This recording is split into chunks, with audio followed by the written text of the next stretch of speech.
For years, Jeffrey Epstein's name has been synonymous with corruption and abuse at the highest levels of power. His story is not just one of personal wrongdoing, but of a system that allowed such crimes to flourish unchecked. The world watched as rumors swirled about his connections to politicians, celebrities and business moguls, people who seemed untouchable, protected by wealth and influence. His death in 2019 left the public with more questions than answers. The official story was met with skepticism, and conspiracy theories spread like wildfire. Many wondered how someone at the center of such a high-profile case could die under mysterious circumstances, in a supposedly secure facility. Who were his powerful associates? Who enabled his crimes? The list of names whispered in the shadows seemed endless, and the lack of accountability only deepened suspicions. People wanted to know who stood behind Epstein, who protected him, and who might still be hiding in plain sight. The lack of transparency fueled public outrage and distrust. It wasn't just about one man's crimes. It was about a system that seemed designed to shield the powerful from consequences. Across the country, people demanded to know the truth, tired of redacted files and official silence. They gathered outside courthouses and government buildings, their voices echoing a single demand: accountability. Survivors' testimonies offered glimpses, but the full story remained hidden. Their courage in coming forward inspired others, but also highlighted how much remained concealed behind closed doors. This wasn't about politics, it was about justice. The call for answers crossed party lines, uniting people who might otherwise disagree on everything else. The demand for answers united Americans from all backgrounds, people from every walk of life, young and old, rich and poor, urban and rural, stood together, insisting that no one should be above the law. Each new allegation only intensified calls for a full accounting. Every headline, every leaked document, every whispered name added fuel to the fire, making it clear that the truth could not stay buried forever.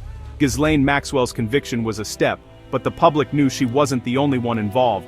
Her trial answered some questions, but left many more unresolved, and the sense of unfinished business lingered. People wanted to know who else participated, facilitated, or looked the other way. The search for truth became a national obsession, as citizens demanded to see the faces behind the scandals. The Epstein case became a symbol of institutional failure and secrecy. It exposed cracks in the justice system and raised uncomfortable questions about who gets protected, and why. The message was clear: release the files. Let the public see the evidence, and hold everyone accountable. Only then could trust in the system begin to be restored. The nation was ready for the truth. Americans stood at a crossroads, determined that this time, the truth would not be hidden, and that justice would finally be served. In a rare and powerful moment of unity, public outrage over the secrecy surrounding Jeffrey Epstein's crimes brought together lawmakers from both sides of the aisle. The American people, frustrated by years of unanswered questions and hidden truths, demanded action. Their voices echoed through the halls of Congress, making it clear that this was an issue that transcended party lines and political agendas. Representatives Thomas Massie, a staunch libertarian, and Ro Khanna, a progressive Democrat, were political opposites in almost every way. Yet they found common ground in their shared belief that the public deserved to know the full truth about Epstein's connections and the government's handling of the case. Together, they decided to take a stand for transparency. Their proposed legislation, the Epstein Files Transparency Act, was straightforward but bold. It called for the immediate release of all unclassified government records related to Epstein and Ghislaine Maxwell, including investigative files, court documents, and any communications between officials. The goal was to shine a light on every corner of the case. This wasn't about cherry-picking information, or allowing selective leaks to shape the narrative.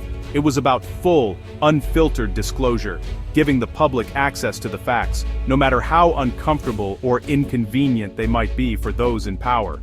Massie and Khanna began building a broad coalition, reaching out to colleagues who also believed that only total transparency could restore public trust in the justice system.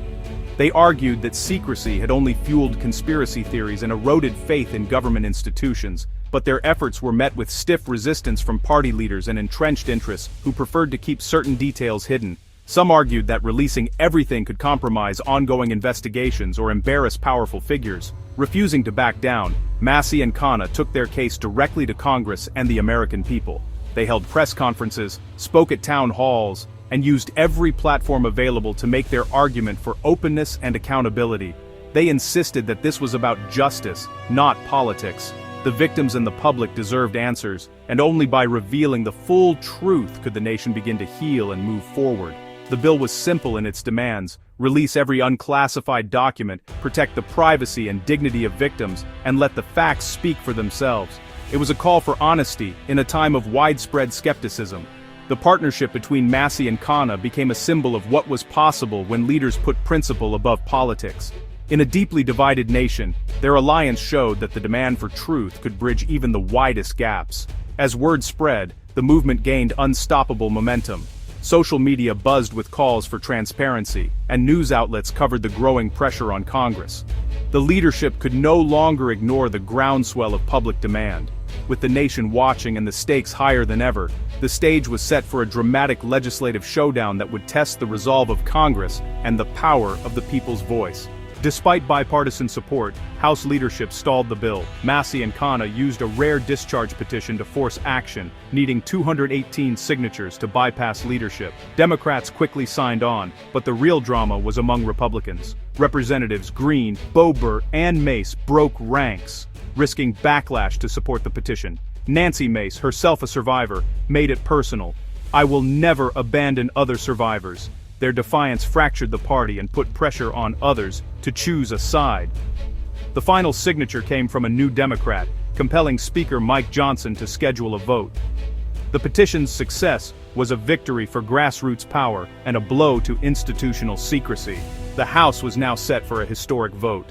As momentum built, President Trump initially opposed the bill, calling it a political attack. The White House tried to sway key Republicans, but the effort backfired, fueling suspicion. Allies like Marjorie Taylor Greene publicly challenged Trump, demanding transparency. Facing certain defeat, Trump reversed course, urging Republicans to support the bill. He signed it into law, claiming credit and reframing the release as a blow to Democrats. Critics called it political opportunism. Supporters saw vindication. Regardless, Trump's signature sealed the deal, ending a chaotic political standoff. With President Trump's signature, the Epstein Files Transparency Act officially became law, marking a pivotal moment in the ongoing quest for accountability and openness in government. This legislation was born out of years of public pressure and demands for answers about one of the most notorious criminal cases in recent memory. The new law sets a strict 30-day deadline for the Department of Justice to act. No more indefinite delays or bureaucratic stalling. Within that window, the DOJ must gather and release every unclassified file related to Jeffrey Epstein and Ghislaine Maxwell, no matter how sensitive or high-profile the contents may be. This includes flight logs, interview transcripts, witness statements, and any other records that could shed light on the full scope of their activities and connections. Seized evidence, financial records, and investigative materials are all covered. The law is clear: only the most essential redactions are allowed. Those strictly necessary to protect victims' identities, ongoing investigations, or explicit abuse material. Redactions cannot be used to shield powerful individuals from embarrassment or to protect reputations, no matter how influential they may be. Every single redaction must be justified in writing, with a clear explanation for why it was made, ensuring there's a record for public scrutiny. These justifications must be published within 15 days, so the public can see not just what was withheld, but why. Attorney General Pam Bondi has publicly pledged full compliance, launching a massive review effort within the DOJ to meet the law's demands and deadlines. The act is more than just a document dump. It's a sweeping reform designed to break the cycle of secrecy that has long protected the elite.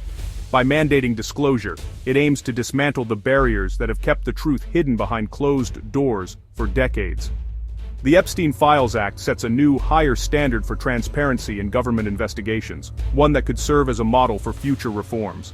It ensures that the powerful can no longer hide behind red tape, legal loopholes, or bureaucratic excuses. For the first time, the public will have access to the unvarnished truth. No more secrets, no more cover-ups. The countdown to release has begun, and with it, a new era of accountability and transparency is on the horizon. The law's passage sparked powerful reactions, especially from survivors. Annie Farmer called it a turning point after years of betrayal. Gina Lisa Jones and Danny Bensky expressed hope and cautious optimism, seeing the law as validation of their struggle. For survivors, this was about accountability, not politics. Political leaders from both parties celebrated the bill as a victory for transparency. The overwhelming House and Senate votes showed the immense pressure for action. The moment marked a rare consensus and a potential turning point in the pursuit of justice. The fight over the Epstein files exposed deep rifts in both parties. For Republicans, it was a test of loyalty. Populists defied leadership, and even Trump. Democrats championed transparency, but knew the files could implicate their own. Both sides prepared to weaponize the revelations. But the real impact could be a loss of trust in the entire political class. The files are expected to implicate powerful figures across politics, business, and media. This isn't about one party winning. It's about exposing a culture of impunity.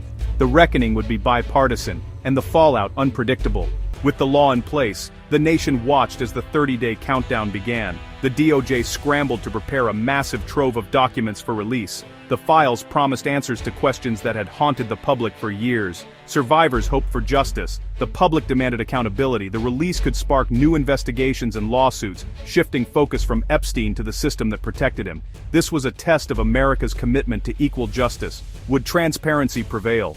Would the powerful finally be held accountable? The countdown had begun, and the nation braced for the truth.